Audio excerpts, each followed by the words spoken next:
So dito tayo last time guys, puro patupatay na kahoy. Ngayon ang dami ng mga flowers, cherry blossom, pero hindi na natin naabutan yung full bloom. Ayan may lumalabas na kasi na iba na mga leaves, dapat wala yan.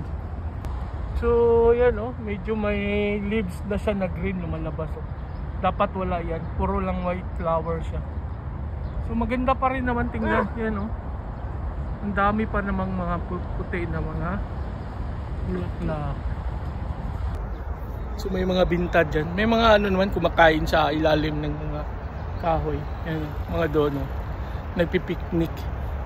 Maganda pa naman siya tingnan.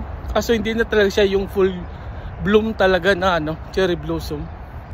So yan puting puti na siya. Maganda sana to yung yung time talaga na nag full bloom to siya. Ang gandang area na to.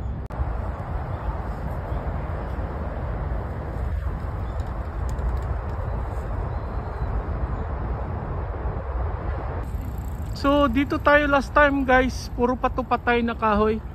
Ngayon ang dami ng mga flowers, cherry blossom, pero hindi na natin naabutan yung full bloom. Ayan may lumalabas na kasi na iba na mga leaves, dapat wala yan. So yan medyo may leaves na siya na green lumalabas. Dapat wala yan, puro lang white flower siya.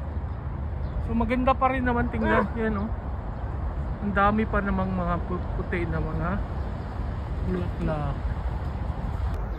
So may mga binta dyan. May mga naman kumakain sa ilalim ng mga kahoy. Yan, mga dono nagpipiknik. Maganda pa naman siya tingnan. Kaso hindi na talaga siya yung full bloom talaga na cherry blossom.